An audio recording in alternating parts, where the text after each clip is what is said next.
Ladies and gentlemen, boys and girls, children of all ages, Johnny Midnight proudly brings to you the Midnight Express Podcast!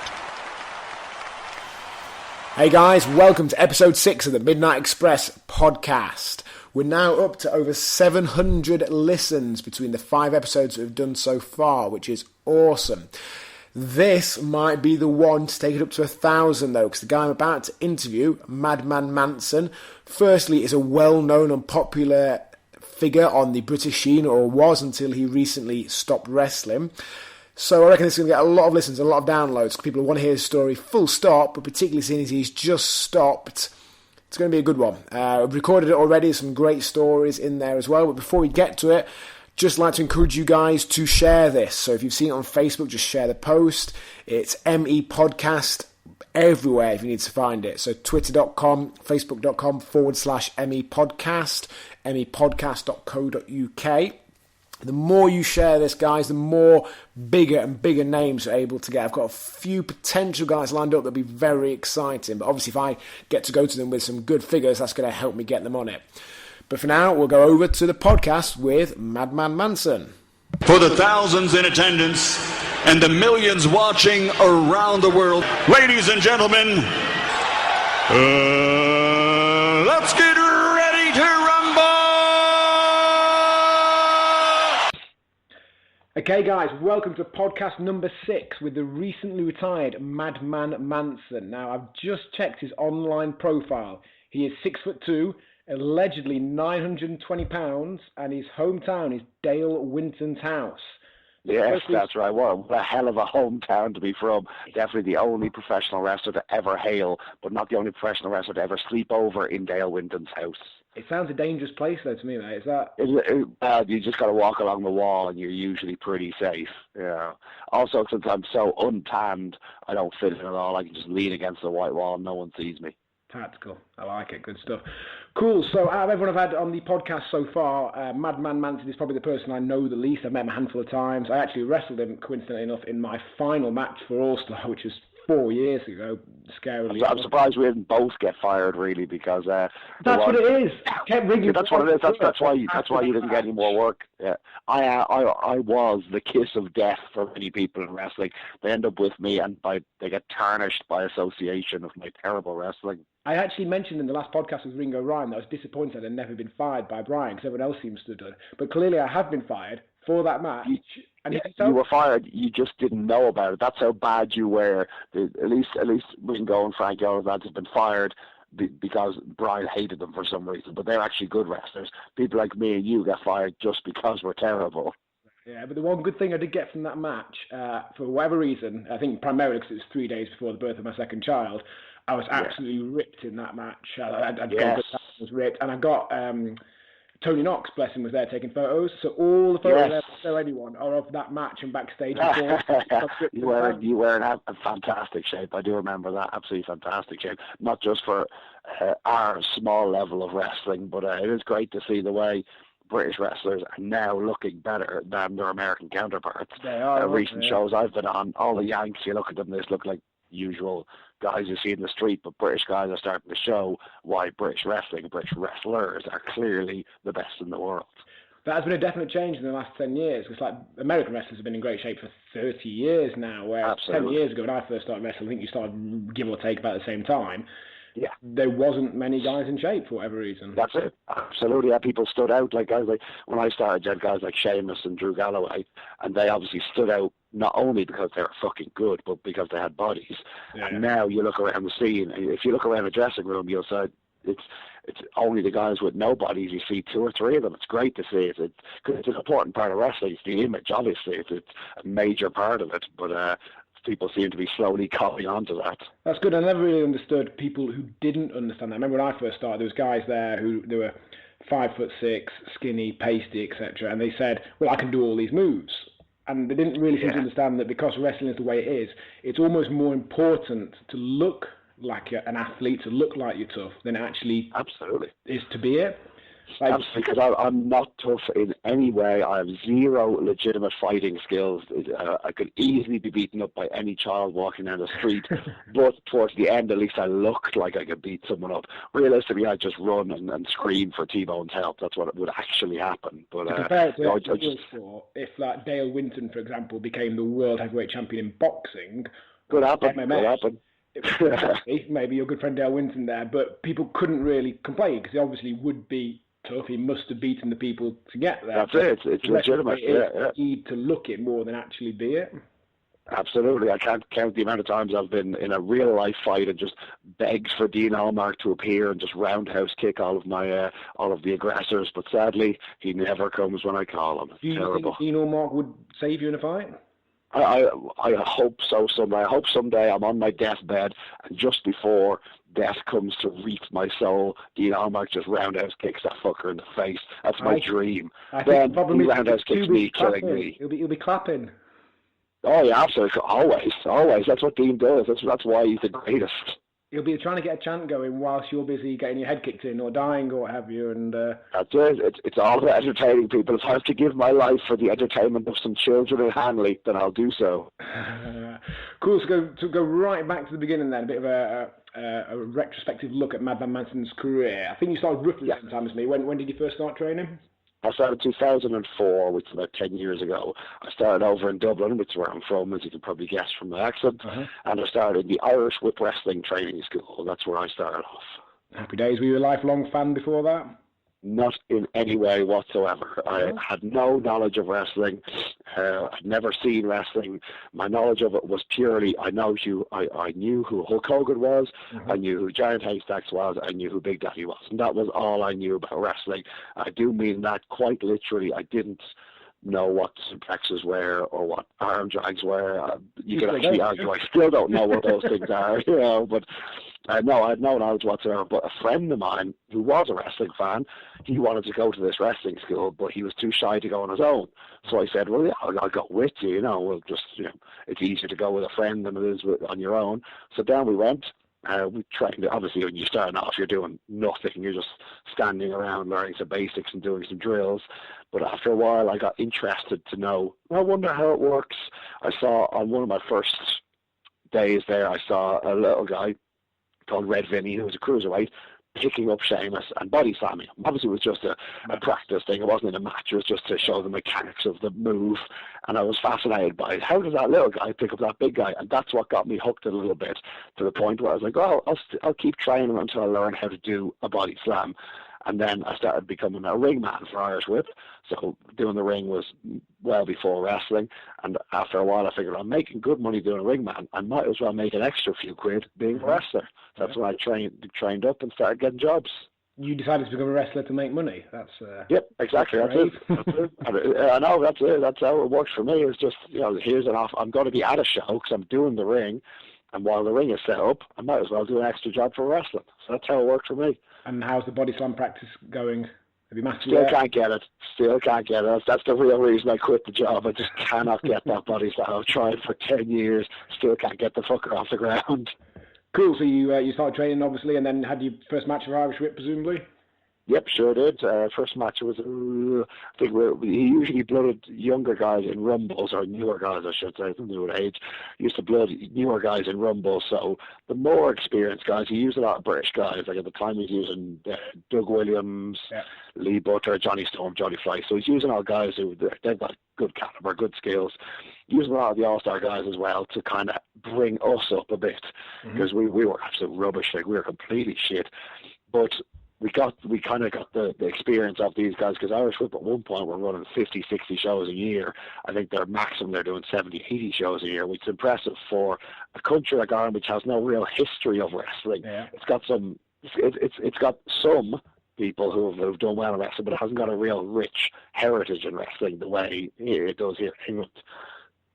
But that's how we started off there. We started learning, and that's how I broke onto the British scene, which is where my education really begun.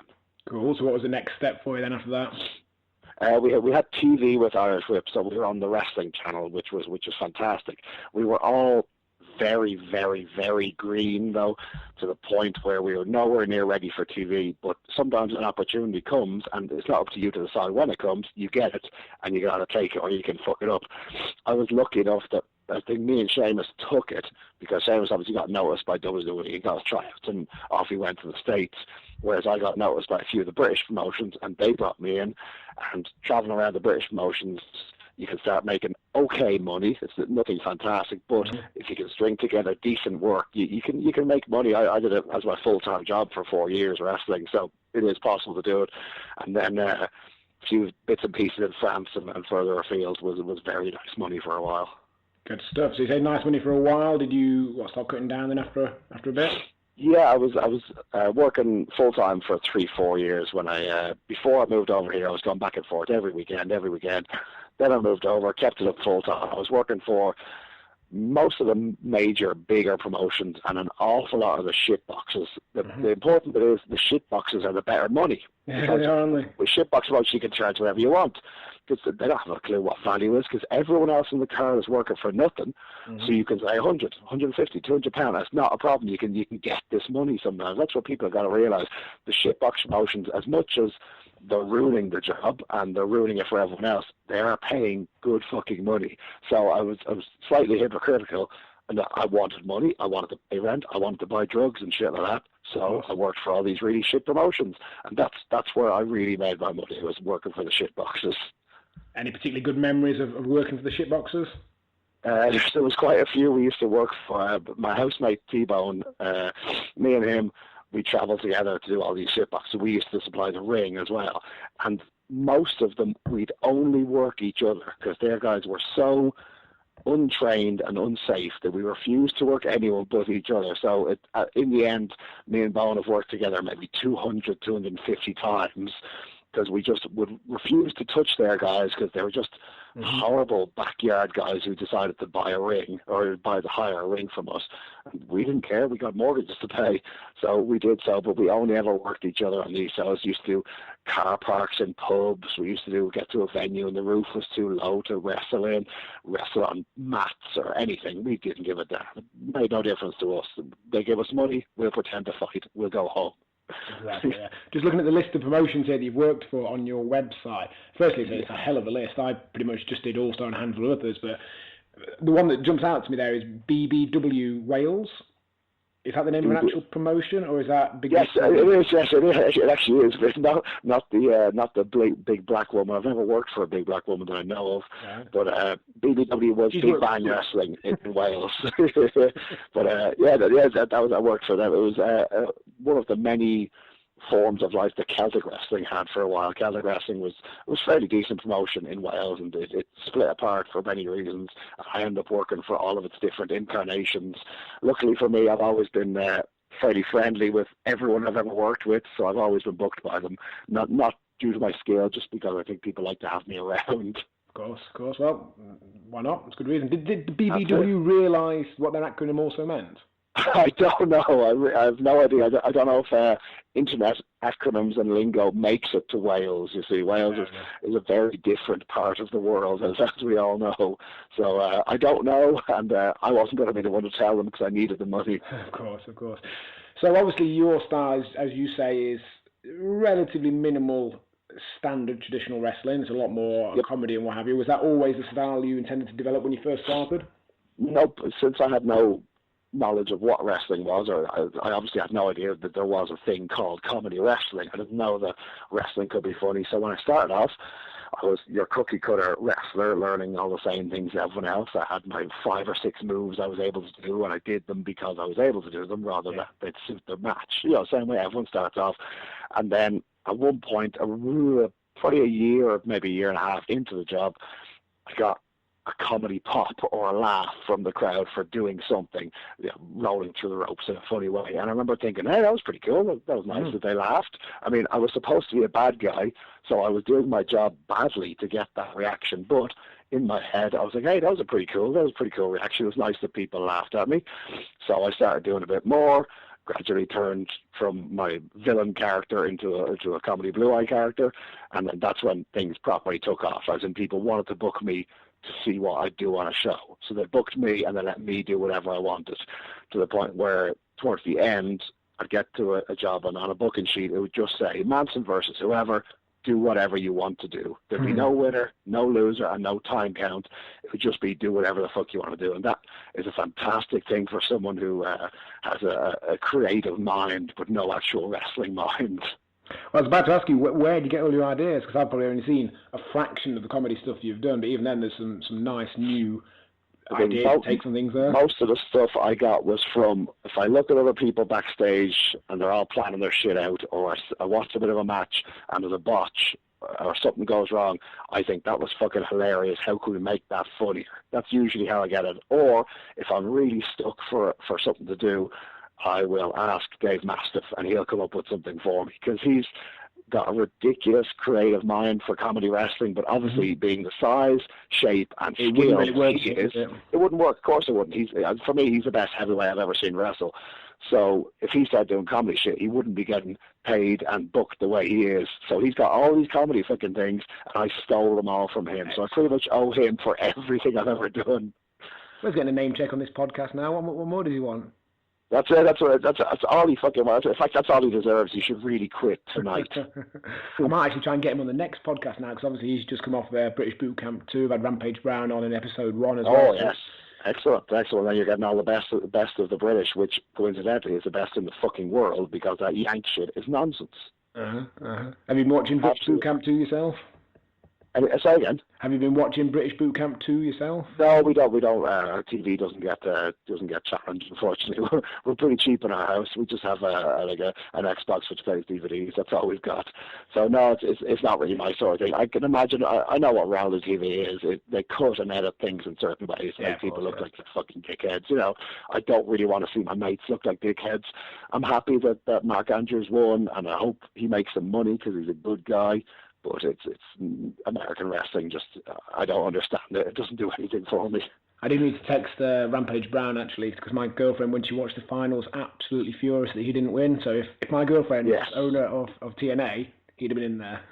Absolutely not. He's fucking brilliant. He is absolutely fantastic. I mean, look at those two guys, like Mastiff and Rampage Brown. Is there two better heavyweights in the world of wrestling? If there is, I've not seen them. Simple as that.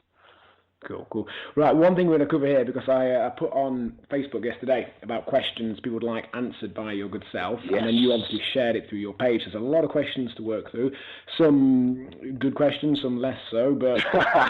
all questions are always relevant. There's no stupid questions, just stupid answers. Question number 1, literally the first question that got asked was by Darren Rogers. If you were a biscuit, what biscuit would you be?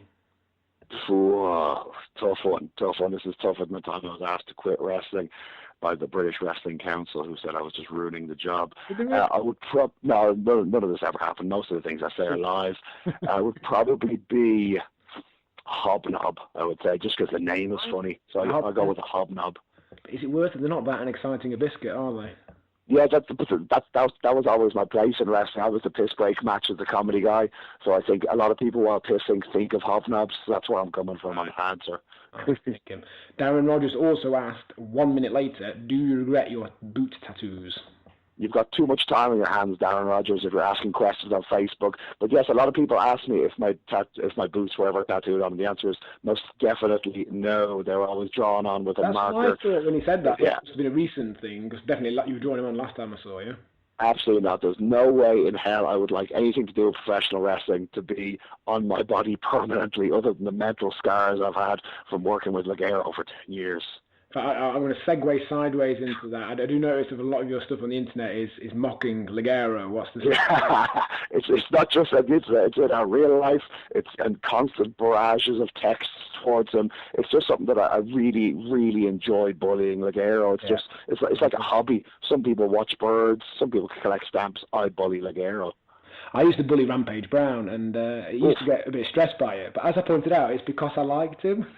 Yeah, it's like when you like a girl in school, you're 12 years old, and you pull her hair. It's the same, except I don't like Ligero, and he has no hair because he's bald and ugly. You know, just how it is. My girlfriend, my girlfriend's only listened to one podcast so far, the Rampage Brown one, and in it I explained about how the fact that I used to, not bully him, but just take the piss out of him constantly, that was a reflection on the fact that I liked him, and generally the more I like someone, the more I'll take the piss out of him. The more you give them abuse. My girlfriend was pleased to hear that, because I give her constant abuse, which obviously... Well then, now she knows she's loved, so every time you shout some abuse at her, or indeed punch her square in the face, she'll know you love her. It's nice to see. I would not dare punch her. Of course, damn right. Just about get away with. Good work. Cool. So Jules Smith also asked, who was your best guest on the Asylum back in the day? Oh yeah, fucking hell, that was in 1PW.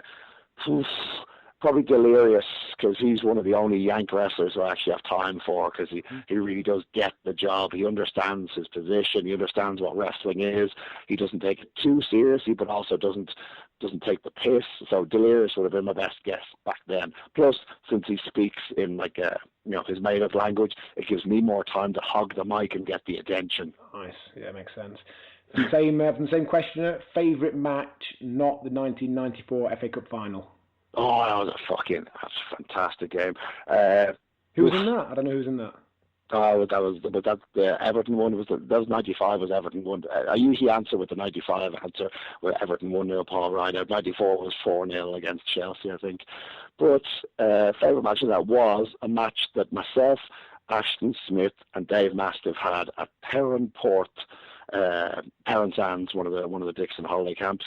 We had a match down there with a bunch of kids, football match this was, and we absolutely smashed them. I remember at some point there was a kid who thought he was really cool because he was about 12. Bear in mind, we're all 30-year-old men. And this kid thought he was cool because he had some tricks. Dave Mastiff smashed the ball to this kid's face so hard that he went off crying. That's how we felt like big men that day. Awesome, that's a good match. Hell of a match. I think it was about 12-0 or something. We killed them. Everyone else was there, playing friendly. We took that shit seriously. Yeah, good. Speaking of holiday camps, I've noticed actually from your bio on your website that you are recognised as the Haven British Heavyweight Champion. Yeah, we used to change that 3 or 4 times a day. Yeah. We had a belt that was lying around from, I think there was some promotion that shortchanged us on money, so we stole all their belts and DVDs and shit like that. So we had this belt lying around the ring van for ages, and obviously the kids would pay more kids would pay for a picture if they get the heavyweight championship belt. Mm-hmm. So every single show, the bad guy would lose the belt and the good guy would win the belt. This just went on ad infinitum. It just happened forever, just 9 weeks of the year. Every single night it would change hands from Daddy T-Bone to good guy Ashton Smith or good guy Madman Manson. So that's why I held that illustrious belt so many times. I've got a similar one for, I used to work a lot for Ian McGregor from about 2007 to this year. My last match was for him. And for the first few years, pretty much every show had a 4 Nations championship thing. Yes. And because I was the English guy, I invariably win it. So I must have lifted that belt, I don't know, 20 or 30 times minimum. Some people ask me now, have you ever won any titles? I'm like, yeah, I won one 30 times.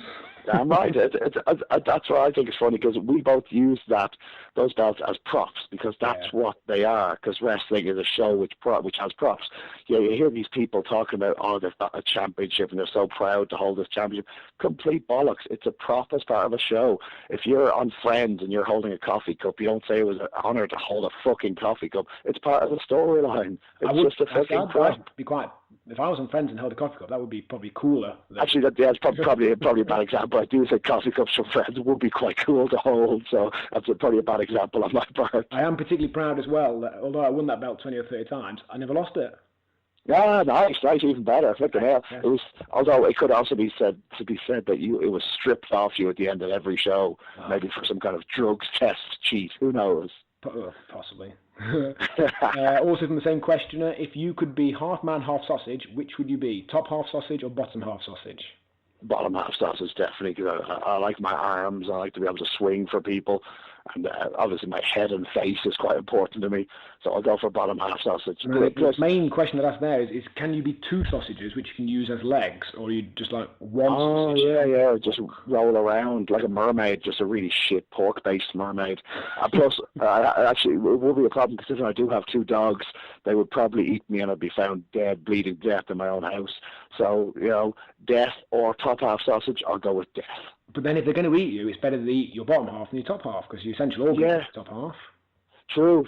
But who knows? I don't want to give my dogs pork poisoning. You know? Okay, Dara Bajalan says, Yes. do you see anyone to replace you as primo comedy guy in the UK? Definitely Grado. Undoubtedly, he's brilliant. I think He's absolutely he brilliant. before he started, didn't he? That's why he stopped. Yeah, pretty much. He is better than me. He's more charismatic than me. He's fantastic. He charges more than me. He is undoubtedly the person to replace me. He's a better version of me in every way. And there actually, in truth, there is a spot for a comedy guy in UK wrestling. So if any of the comedy guys who are currently working, get yourself a body. There are loads of jobs out there for you, because regardless of whether you're a comedy guy or not, you must also project a legitimate threat. So when you come out the curtain, you want them to be laughing with you, not fucking at you because you're a skinny shitbox. So that's a really. But it took me a long while to learn that, because at first I looked shit and I was doing comedy stuff, but towards the end I looked decent and was doing comedy stuff. It works much better. So if there's someone listening there now who's doing comedy stuff and you look in the mirror and you don't look like a threat, then sort it out, get some shit into you, get it done. And I don't know if Grado's going to listen to this, and if he is, he probably wants to switch off now, but my girlfriend, who thought Rampage Brown was brilliant, thought Grado was, and I quote, shit. Really? No, fucking hell, jeez, I think Grado's absolutely fantastic. I think he's good as well. I think she just didn't try. This wasn't her cup of tea. Yeah, true. That's comedy wrestling in general, isn't it? You get some people who are like, lots of people think what I did was absolute fucking shit. I'd agree with them on a lot of the stuff I did, but no, Grado's fucking fantastic. I love watching them. I love working with them as well. Okay, also from the same questioner, which was your favourite, Dread, Slane, Sinister Dexter, or Rogue Trooper? I don't even know what that means. Dread, they're all comic characters from a comic anthology called 2000 AD, which is my favourite comic. I've been a massive comic fan since about 4 or 5. I've got a collection of 22,000 comics. What's so good about Dredd then? Is it Judge Dredd, or is that someone else? Judge Dredd, yeah, you got it. It's just the stories they tell are fantastic. See, Dredd was originally an adult comic which deals with politics. It deals with utopian and dystopian themes. It's got so much going on, respect for the law. It's got so many themes going for it that unfortunately they made a film out of it in '95. Well, I was about to say, did you ruined everything? Stallone version. Yeah, that kind of ruined everything. But those of us who are still sad and spend our days reading these comics, we still have the love for it. I guess the same as wrestling fans. They don't like the freaking cartoony shit that goes on. But for me, Dread all the way in terms of comics. Absolutely fucking love it. Cool. Paul Dougie Douglas says, were you ever approached by Fit Finlay expressing his hatred of slow-mo wrestling? No, I had my when I did a WWE tryout in 2005. He was the guy who took the tryout. It was him and Steamboat, but I didn't know who either of them were, because to me they were just two older gentlemen. I could tell they had been wrestlers because they're really heavy set, big dudes, but I didn't know who they were until after the tryout, and I was told. At that stage, I didn't know who Finlay was because I hadn't got any knowledge of old British wrestling. I'd heard of Steamboat, but I didn't know at the time. I thought he was just some old man telling us to get into a ring. So no one ever approached me with their hatred of it. It's not for everyone, but I don't really care. I got paid to do it. Hating it? Does he? I don't know. I imagine the sort of person that he is. Maybe he likes to keep wrestling very much real. As in, he would have been beaten up to get into the job. There would have been lots of barriers for him to get in, as opposed to now where you just join a training school and you're a wrestler within 5 minutes. So I can understand how he might, or some of the. I was expecting an old timer at some point to beat the shit out of me, because what I do is very much drawing back the curtain, but it just never happened, and now I've gotten away scot-free. Nice, good work. Ollie Sandler asks, what is your favourite comedy spot in wrestling? Ooh, I like slow motion for the fact that I didn't do it very often. I saved it for certain places. And once you start the slow motion spot, you can't stop it. So if it's going really badly, you just have to live with it. And it's brilliant, because I've done it a few times where you start off and the crowd don't like it, but you have to keep going. You can't stop because you've committed to something. So I love that feeling when you're doing it and you look at your opponent's eyes and you both know it's absolutely shitting the bed, but you just have to keep fucking going. I love that feeling of knowing that you're doing really, really badly. It's hilarious. So I would go for slow motion in that one. Your response to that is good, because the majority of wrestlers, if they were getting a bad reaction from the crowd, would take even more head drops. Yes, yeah, I would do the opposite. I think if you're having a bad reaction, just roll the guy up and go home. Just go away. If the crowd don't like what you're doing, just go away. Fuck off. Get Lick Arrow out to do some fucking useless flips. It'll be fine. Okay, Robert Cullen has basically asked, would you consider a shift sideways into colour commentary? No, definitely not. So, unless there was massive money in that, which there isn't. I was in the highest paid form of, or in wrestling, which is the actual wrestlers themselves. So no, I wouldn't do it like commentary unless I will not be appearing any other wrestling way. I'm done. Okay, Keith Robinson asks, why you retired and left him in a pit of carcoon where he'll be slowly digested for 1,000 Ligero matches, and who he will be at now, and P.S. he's now sat in the corner doing his best bubblegum impression, awaiting your answer. Well, at least those 1,000 matches he's had have only cost him about 40 quid, since that's all Ligero gets for about 1,000 matches, because he's a cheap fuck of the book. Why did I quit is because I like my other job more. Because when I was a wrestler for the 4 years full time, I was making okay money, but it wasn't enough for me. I could have improved myself and maybe gone on to better things, but I didn't have the interest to do that. So when I got my other job, which was working in a warehouse, I slowly started getting higher pay in warehouse, and then finally when I got a certain level of raise, I was able to knock wrestling on the head, and that happened earlier on this year. So it's purely because I don't want to work 7 days a week, and I prefer my other job. So that's why I quit. Just reminded me, I've got a little joke for you. You've probably heard this before, but what did the dyslexic pimp buy? I don't know. A warehouse. Oh, nice. Well, he could have bought my wares, and I could have retired happily from both of my jobs. Well, lovely work. I should have used that in one of my many stand-up comedy routines. Have you done stand-up comedy, like proper stand-up comedy? Yeah, I've done it. I've done one proper stand-up gig in which Nigel McGuinness was my support act, which was pretty amusing. That in itself was quite fun. And then I did another bizarre thing. The place I worked for a lot towards the end was Preston City Wrestling. They're absolutely fantastic. It's working there makes you feel like you're really doing something good. And they used to give me the freedom to host these sort of Q&As, which then became stand-up comedy, which then became comedy wrestling related banter and quiz shows. So I did lots of that sort of thing, which was absolutely brilliant. And Preston was undoubtedly my favourite place to work. Absolutely loved it there. Cool. Tom Peacock asks 3 things: favourite match, who you get along with backstage, the most backstage, and who shot JR. Ooh, who shot JR? I have no idea, because it was not a dream, wasn't it? Is that something that happened, or is that me having a dream about that? I've never seen it in my life, but didn't he come out of the shower and it was a dream? He came out of the shower and everything was fine. Yeah, I'm hoping that'll happen in my life someday. I'll come out of the shower and everything will be fine. Who I got on the most back to? Well, obviously, 2 rooms away from me right now is T-Bone, is one of my best mates. Yeah. I live with him, and he facilitated me moving to this country in the first place. Got me lots of work. I get him lots of work. It's a great relationship we have. Dave Mastiff, one of my best mates, even though he's a massive dickhead. Ashton Smith, Chris Roberts, fucking the list goes on and on. I've met so many fantastic people through wrestling. We had our wrestlers' Christmas carvery the other night. It was a turnout of about 25 people. Yeah, just people from all over the country made their way up there, which was brilliant to see that happening. What are the questions you have in there? My favourite match? Yeah. I don't know, but I know that me and T-Bone did a job one time around about 2008-ish in Key West Holiday Park, which was my favourite venue to ever wrestle in. And at that stage, it was on the summer season. We used to work every day against each other twice a day, non-stop.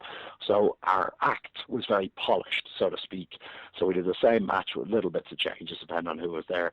But we had the match, and it was nicely flowed, went to time, all that sort of thing. There was one bit in it where went out into the crowd, and he grabbed a woman. I was like, hiding behind the woman. He'd throw her at me. I'd throw back at him. He'd throw at me. I'd whisper to her, slap him in the face while I throw you back, and I'd throw back. She'd slap him in the face. We'd get a massive ovation, and then we go to a finish. So this match was going perfectly, and we just about to do that spot, and instead of slapping in the face, she just ran away. So the match was so close to being perfect, but that one bit fucked it up. So that's the closest I ever had to a perfect match, in my opinion. And some old woman ran away from T-Bone. Isn't that always the way? And she probably doesn't even know what she did. That's it. She probably didn't even know she literally ruined my life. So just to recap there, I didn't realise you and T-Bone lived together. Is that not a potential for a future sitcom? Oh, undoubtedly. I actually imagine there are probably cameras in my room somewhere already. I hope so, and then we might make a YouTube series at some point, although the reality of our house is just, since we're both extremely moody bastards, it's just either incredible fun or incredible fucking depression at all times. So it might make an interesting black comedy. Nice. All right, that's all the questions asked on my page. I've gone over to your page now, and you've probably got more questions on there, bastard. Hey. So, a few have been answered already. Inspirations in the comedy, wrestling, and bodybuilding worlds for Mark Smith. Ooh. Wrestling-wise, nobody really, because I wasn't a fan. But in terms of guys who are around, I love watching or listening to Frankie Stone, because I think he's fucking brilliant. That, to me, is wrestling. I would have loved to have wrestled Robbie Brookside before he fucked off, but the chance was never there. But such is life.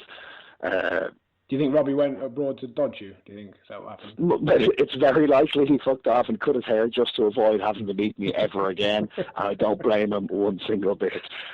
So when he's sitting on a beach in Florida making loads of money, he can think back and say, Manson gave me all this by existing. Comedy-wise, Will Ferrell, Eddie Murphy, they fucking make me laugh so much. It's brilliant. I absolutely love watching any Eddie Murphy stuff, except for that bit in the 90s where he's really into, or a bit in the early 2000s where he's really into transsexuals. Not so fun into that, but whatever he likes to do, I'm fine with that. Bodybuilding-wise, did my first 2 competitions this year. I'm going to be doing more competitions next year and actually winning them instead of getting smashed like I did this year. Tom Platz, Arnold Schwarzenegger, everyone, anyone who's ever got onto a stage is a massive inspiration for me, because I picked the only sport which is almost less of a sport than wrestling. Mm-hmm. So I picked the 2 most homosexual things you can possibly do in the world, and I went to town on them.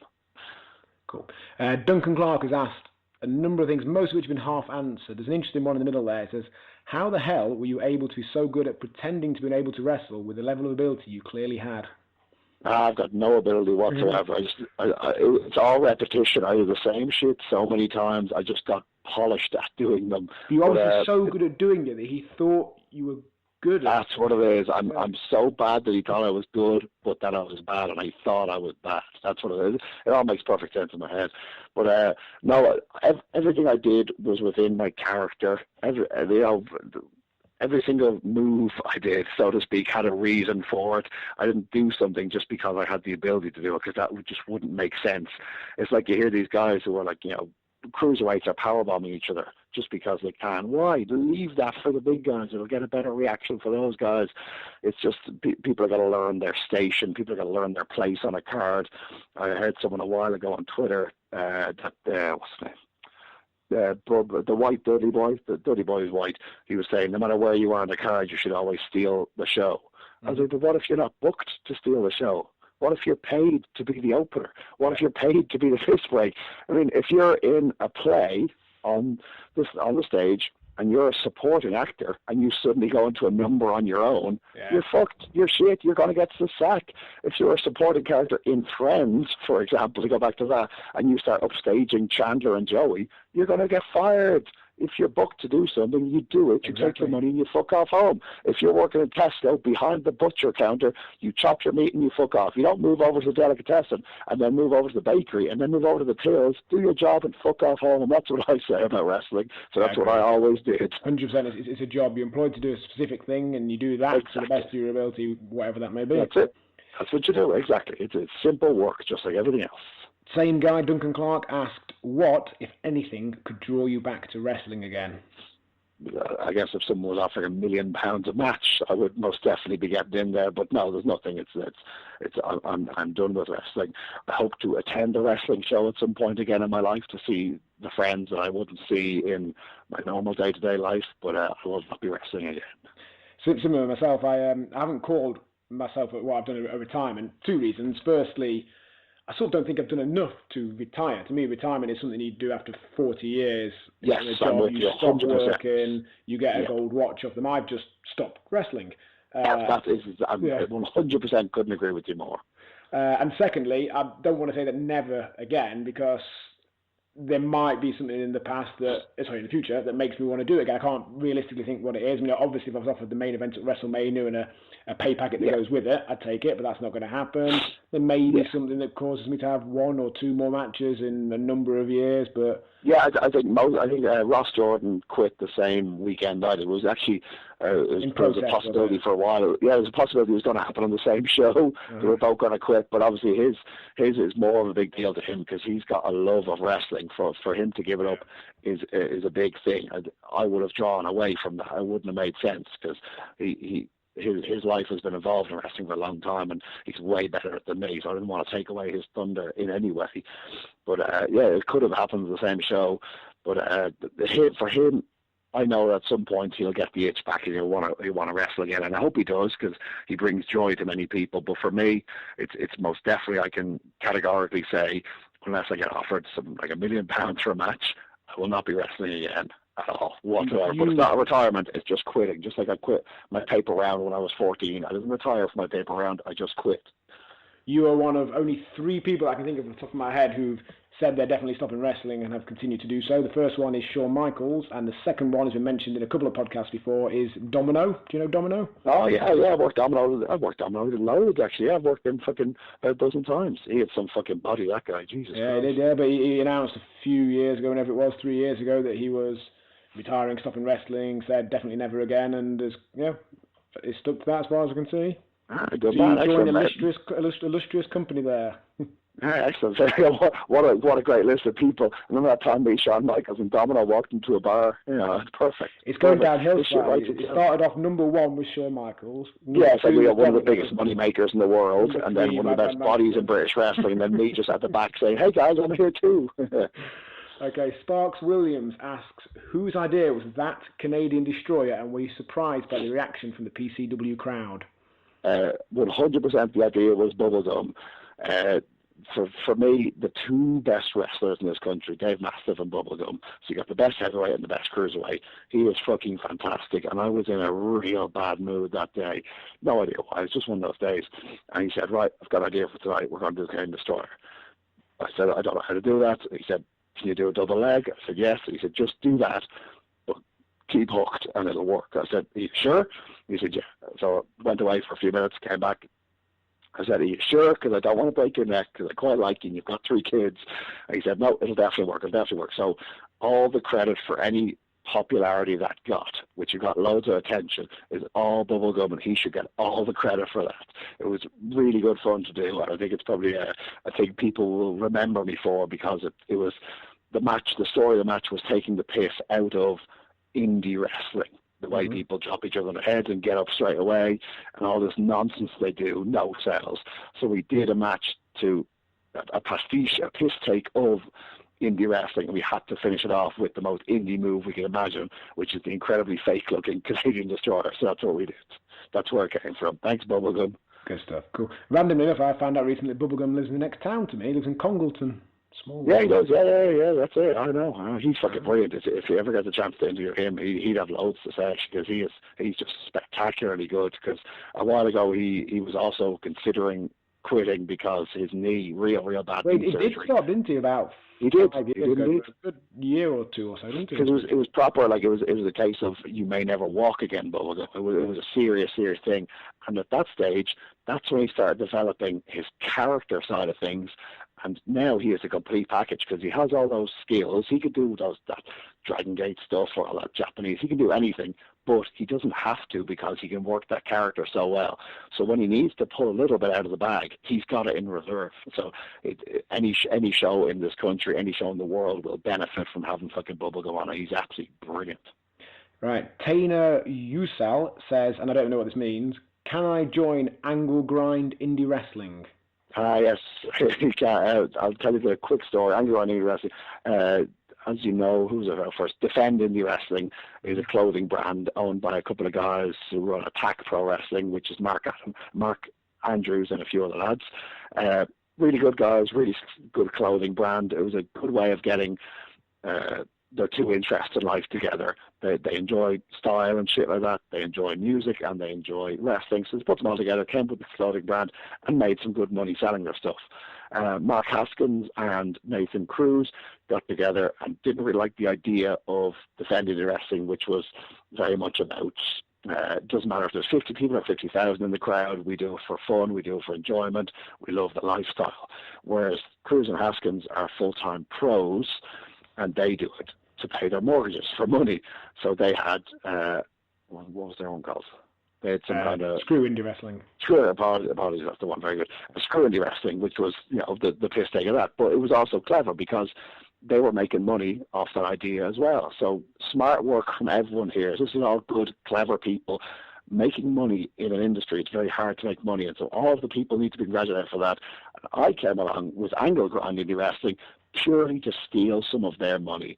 So I got 100 T-shirts printed up with stealing their logo and changed the angle, sold them all, bought a car. So I literally stole the money from clever people's pockets and use it to line my own car, and the car is still outside to this day.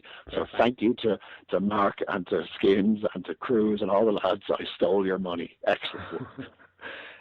Ben James Whitehead asks why you called Stephen Fludder from PCW Floodboat. Apparently he asked once and he was told, you don't know the story behind that, pal. So what is the story? That's why I love Floodboat, because he's the most blunt fucker in the world. He's really, really northern, and he tells it like it is, and that's why it's so good to work for him.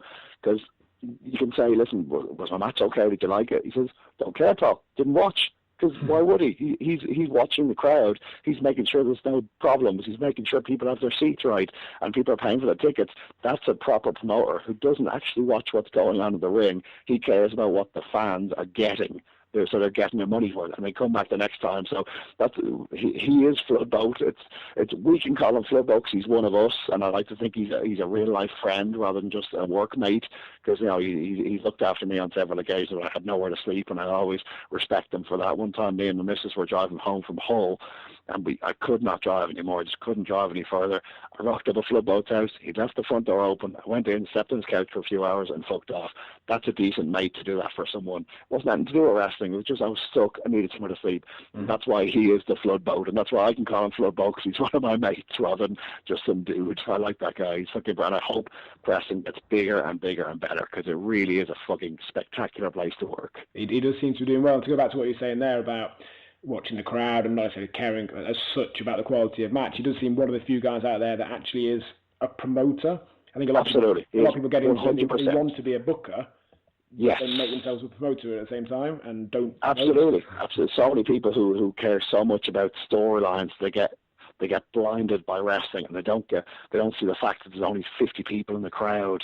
It's like, don't worry about how many run-ins and timing for someone's music coming on when you've only got 50 fucking punters. Worry about the punters coming in. Let the wrestlers do the wrestling. Yeah, definitely. Yeah. Bazza Smith asks, ravioli or turkey escallops? Turkey escallops. As a aspiring champion bodybuilder of next year, it has to be turkey all the way. Actually, turkey was my last meal today as well. So turkey is fresh in my mouth, quite literally. So definitely turkey escallops. Good question. James Scott Gallagher says, what is your favourite football kit and why? Oh, great. That's a fucking good question. I do love the United green and gold one, but they're just too pricey for me at the moment. I have a rather nice Millwall 94. It's a really nice. I have one of my favourite ones that I wore a couple of days ago actually was Grampus 8, which is the team that Arsene Wenger managed before he moved to England to manage Arsenal. I don't know what year that's from. Must be 91, 92. That could be one of my favourite ones. As James knows, I collect football shirts. One of the many things I collect. I've got about 200-300 football shirts. So I think the jewel of my collection is probably a Harchester United signed shirt, which you may remember Dream Team if you're of a similar vintage to me. Dream Team on Sky One. I used to watch that all the time. I love that show. I've got loads of Harchester merchandise. I basically look on eBay for it every single week. Signed by the cast, was it, you mean? Or? I've got signed by the cast of season 6. So I've got the entire signed cast of season 6. There was 10. Fuck off. There was 10 seasons, and it came back for a special 3-season thing called Dream Team 80s, which wasn't as good. But yeah, there was 10 seasons, and it got more and more ridiculous as it went on. As in, most people remember at the end of season 3, there was a shooting at the FA Cup final. So there was a sniper in the crowd, it shot a guy. So it's pretty believable. It could happen, I guess. Mm-hmm. And then season 8 got a little bit more out of hand in that the entire team bus crashed and everyone but 3 people died. So it's a little bit less believable. And then the crowning glory, the last episode of Dream Team, they needed to score 1 goal to win the Premier League. The ball comes over from a corner and the star striker morphs into their dead striker Fletch, who was a ghost throughout the last 2 seasons, who scores the winning goal in the Premier League, a ghost, while the stadium is on fire. Now that's how you finish something ridiculously believable. Was this a fly on the wall documentary? Yeah, pretty much. It's a fly that I wish life was that exciting, but sadly it's not. But yeah, a ghost scored the winning goal in the Premier League while the stadium was on fire. That's fiction right there. I don't really watch much football, but I would if that sort of stuff happened. Yeah, that's it. Yeah, people need to get involved. Maybe Ronaldo should set himself on fire at the next match. Yeah, the footballers need to take some lessons from the wrestlers, really, about storylines and...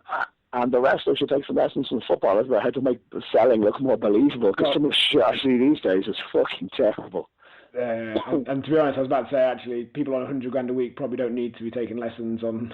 Good point. Cristiano Ronaldo on $250,000 a week, and then us fuckers getting 50, 60, 70 pound a job. Yeah, good point. You make a good point.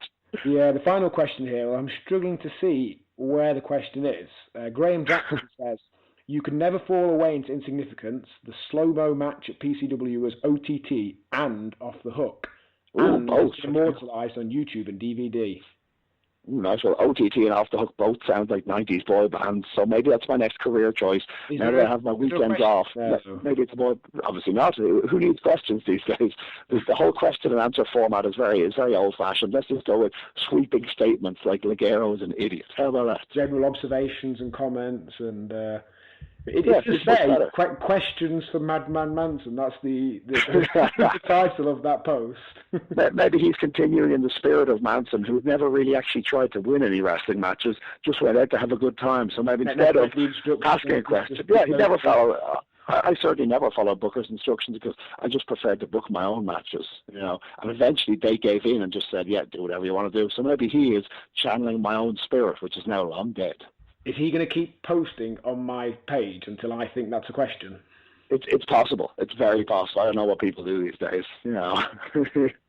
Cool. So, right, that segued smoothly into the questions there. Any more stories, anything to cover from the last sort of 4 or 5 or so years of your career? Many, many stories, and all of them are all the same. Wrestling was fucking fantastic for me. I have the most fantastic experiences. I met my missus through wrestling. I've met my best mates through wrestling. I've moved to this country thanks to wrestling. I've travelled the world, and I mean quite literally, because I've wrestled Australia, New Zealand, the States. I was the most enjoyable trip I had in wrestling was a trip to Lower Union Island, which is an island in the Indian Ocean, which we travelled to in 2008, I think. And we went over there on a tour, and that was just, think about it, it's someone is flying you from Ireland at the time, the power stent at Lower Union Island. So paying all this money for you to travel to a tropical paradise island. I do mean the proper white sand, blue sea type shit. And they're paying you lots of money to go there. And that was the point where you think, fucking hell, man, this is a good fucking job. So that was the highlight of my wrestling life, was that trip to Lower Union, most definitely. And then other than that, it's the camps. If you're a wrestler and you can go on, if you ever get the chance to go on the camps, anyone listening to this, if you get a chance to go on the camps, you need to take it. That's where you learn the actual job. The job is not watching Raw on wrestling TV. It's nothing to do with American wrestling. The job is the fucking camps. That's where you learn the job. Cool. I noticed they're actually looking at the list of promotions you've worked for. You work for WCW. Yeah, WCW in Australia. Cross that bit out. Pretend we didn't see that bit. Yeah, let's just pretend it's the famous American WCW. No, the promotions I worked for in America were small times. Obviously, everyone I've ever worked for was small time, obviously. But never quite reached those heights. I had my tryout with American wrestling in 2005, but they weren't interested in me. I wasn't interested in them. What I do isn't really what they do. Let's face it. It's a different game completely. It's I make up stories and make people laugh in the ring, and they have script writers to tell people what to do. I couldn't follow their scripts, so it would never work. Cool. I noticed you worked for ACWA in USA. Never heard Yes, of them.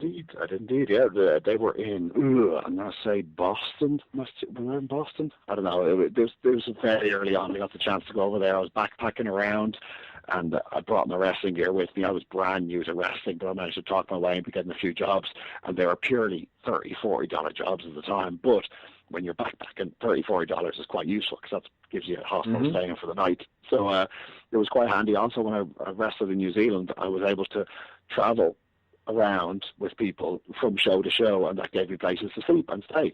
So it was a very early on in the job that I learned all that sort of thing, and the importance of making contacts, the importance of being nice to people, because not only are you wrestling with these people, but I was relying on them for somewhere to live. So maybe that's why I became a nice person, I like to think. Who else was on your WWE tryout? First one was me, Sheamus, Darren Burridge, and Red Vinny. They were only really interested in Sheamus, but he was very, very green at the time. Yeah. So I remember that we all got in the ring. We all did a little bit, you get out, you go in, you get out, you get out, all that sort of nonsense. And Sheamus was the only one they were interested in. They said to me, put on 3 stone and come back to us. They weren't interested in me whatsoever, for obvious reasons. I was brand new and shit. But with Sheamus, they saw the potential. So they said, here's Brian Dixon's phone number. Ring him on Monday morning. Tell him you're coming to work for him. He did exactly that. Went back 6 months later with a second tryout. Got more advice. Went back for his third and was signed.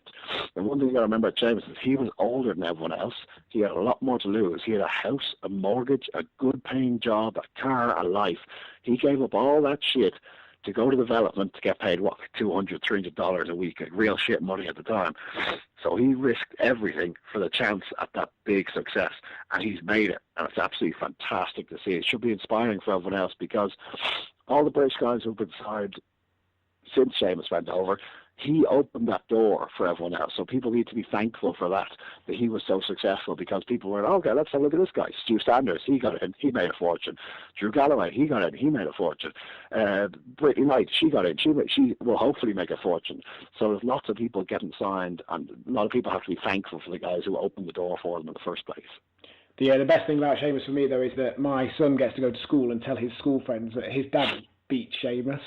Nice. No way. Very cool. Very cool. He'll be dying out on that for years. I had one match, a tag match in Cheltenham, where he was more well known than me, but give or take, we were on a similar sort of level for All Star at that point. Yeah, of course. Everyone of All Stars is the same level. Yeah. Thankfully, I got to not only beat him, but I got video footage of it as well. So now, if anyone nice, check it on YouTube.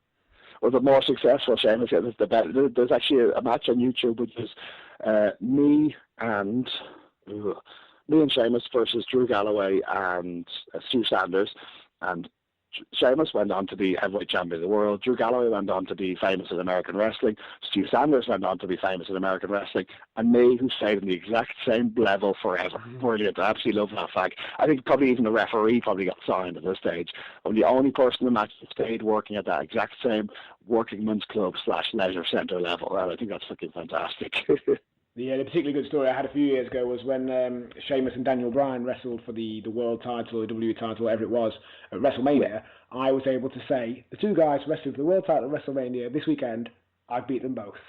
Nice, excellent, very good. Make it a three-way. I'll give Vince a call. Just turn up with your boots. Look at what's the worst that could happen. Lots of people get on shows that way. That's how most people get booked nowadays, isn't it? Yeah, actually, well, not people don't even have boots, although I'm really one to talk since I drew my boots on, but, there we go. I might just quickly skip around that fact. I do actually have boots somewhere. Yeah, cool. Anything else you want to share? There's any advice for aspiring wrestlers? Any other stories? Are you not taking the Mickey out of Dean Allmark all that much yet? There must be something more. No, I haven't attacked Dean Allmark too much, but I'll use him in my final bit. And this is the important bit for anyone who wants to be a wrestler. I would say, if you want to be a wrestler on the British scene, or the European scene as it is now, I guess, go to a respectable, decent training school. And by respectable, decent, I don't mean the one that's closest to your fucking house. I mean the one that's actually producing people. So you've got Styx' school. He's produced guys like Paul Mail and Joe Connors. These guys work every weekend. These guys work regularly. These guys are good. Dean Allmark's school, if you listen to Dean Allmark and get in with his school, you get in with All Star Wrestling, the top promotion in Europe, who have a direct line to WWE. So you can work, just go to learn from Dean Allmark. He will get you jobs in All Star. You'll get a direct line to WWE. So this isn't some magical joke. This is the actual truth. Brookside gets paid to sign people to WWE. If you're working for All Star, he gets to hear about you. So if you're not fucking, Brookside himself has a training school in Leicester. Why the fuck aren't people going to Dino's place or fucking Brookside's place when they're going to some shitbox who's never made it? If you're if you're considering a training school, look at the trainer. Is he any fucking good? Does he work regularly? Has he ever worked regularly? Has he ever been good in any way? If the answer to that is no, then fuck off out of there. You're wasting your time. Go to a decent school. Dean Allmark, not only is he a Port Vale fan, he's also probably the nicest person in British wrestling. He is willing to teach you for pennies. Go and join his fucking school. That was a bit nicer about Dean than I was expecting. Yeah, there's some people I don't like to bully. Like Ligero, I like to bully because he's got that horrible, nasty side. But Dean, I actually really like him. There's a few people who I really miss in wrestling because Dean, Keith Myers, guys like that, I used to see them so regularly. And now, realistically speaking, I'll see them very fleetingly, maybe once a year. And that's quite sad. But it's the same as when you leave any job. You leave some people and you don't see them, but there's always Facebook, and I'll always send Dean Allmark the occasional like, just to make his day, and I'll mention him in promos for as long as I live. I like Dean. Dean's a great guy, but randomly about 6 years ago, Dean seemed to think that I hated him for some reason. It's when I started cutting down my frequency of shows for All Stars. I didn't see him as often, and we were pretty close around about 2005 or so. Yeah.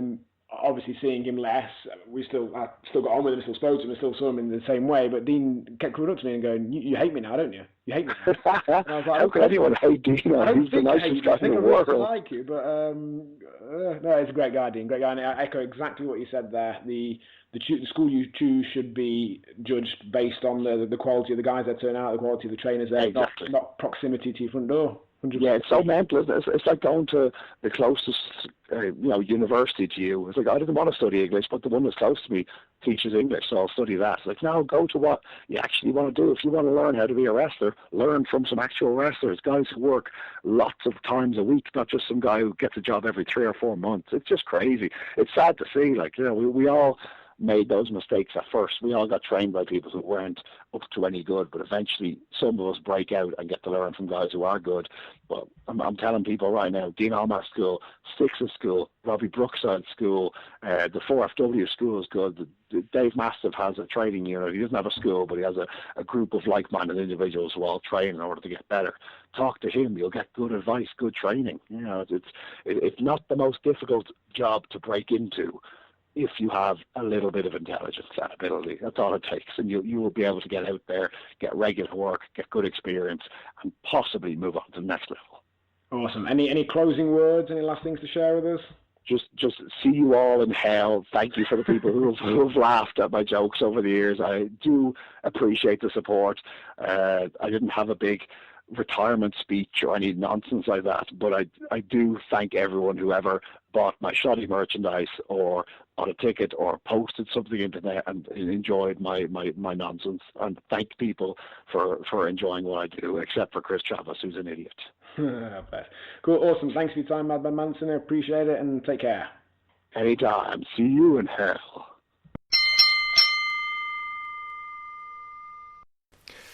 I hope you enjoyed that one, guys. An interesting, funny, amusing, entertaining story there. Lots of great tales, lots of great answers to the questions that you'd posed to him from Madman Manson. So just to recap what I said earlier, please, guys, just share this. Share it on Facebook, literally by pressing share. Retweet anything that you see. If you haven't seen it before, it's facebook.com and twitter.com/MEpodcast. It's mepodcast.co.uk. I probably won't get another one of these done before Christmas now. I'm off to Lapland with my kids on Sunday. We're going to see the real Santa. So Monday lunchtime, we are going to be in Santa's house in the middle of Lapland, having been taken there by a sleigh drawn by actual reindeers. Literally, it's going to be Donner and Dancer and Prancer and his friends. So have a great Christmas, guys. I might try and get one out between Christmas and New Year, but if not, I will see you in the New Year.